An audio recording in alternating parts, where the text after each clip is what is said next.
Amending act 1781 అంటే powers లేని supreme court అంతే. అంటే 5-6 పాయింట్స్ ఉంటాయి. సింపుల్గా ఎట్లా చెప్పుకోవాలంటే పవర్స్ లేని సుప్రీంకోర్టు. సో ఒక అమెండ్మెంట్కి పాజిటివ్స్ నెగిటివ్స్ ఉంటాయి. నెగిటివ్స్ అన్ని సుప్రీంకోర్టే తగులుతాయి. ఫస్ట్ నెగిటివ్ ఏంటంటే గవర్నర్ జనరల్ అండ్ కౌన్సిల్ని అండ్ కంపెనీ సర్వెంట్స్ని సుప్రీంకోర్టు ట్రయల్ చేయలేదు దేంట్లో, అఫీషియల్ యాక్షన్స్లో. ఇదే first point, simple. Second point ఏంటంటే కల్కటాలో హిందూస్ ఉంటారు, ముస్లిమ్స్ ఉంటారు. లైక్ సుప్రీంకోర్టు కల్కటాలోనే ఉంటుంది. అదే లాజిక్, ఇలా గుర్తుపెట్టుకోవాలి. సుప్రీంకోర్టు అని హిందూస్ ఉంటారు, ముస్లిమ్స్ ఉంటారు కదా, వీళ్ళని హిందూ లా ప్రకారం ట్రయల్ చేయాలి హిందూ లా. వీళ్ళు మొహమ్మదియన్ లా ముస్లిమ్స్ని. సో ఇది సింపులే, ఇది అయిపోయింది కదా. ఇంకోటి వీళ్ళని ట్రయల్ చేయరు అంటే వీళ్ళ మెయిన్ రెవెన్యూ యాక్షన్సే ఉంటాయి.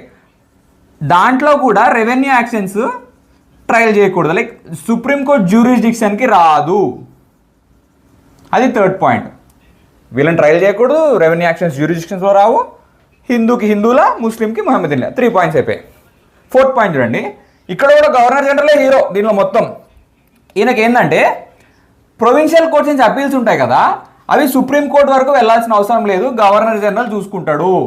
హీరో అన్నా కదా, ఈయనే తోపు. ఇది ఫోర్త్ పాయింట్. ఫిఫ్త్ పాయింట్ ఏంటంటే governor general can frame regulations on provincial courts. ఇక్కడ ఏంటంటే ఈయన హీరో, ఈయన ఒక విక్టిము, ఈయన విలన్, ఈయన విక్టిము. అదే లాజిక్. సో 5 పాయింట్స్తో ఈయనని ఎలివేట్ చేసినాము, మనోడు అన్ని నెగిటివ్స్ ఫేస్ చేసిండు. సో ఈ చిన్న స్టోరీ అండ్ చిన్న లాజిక్స్తో అమెండింగ్ యాక్ట్ అయిపోయింది.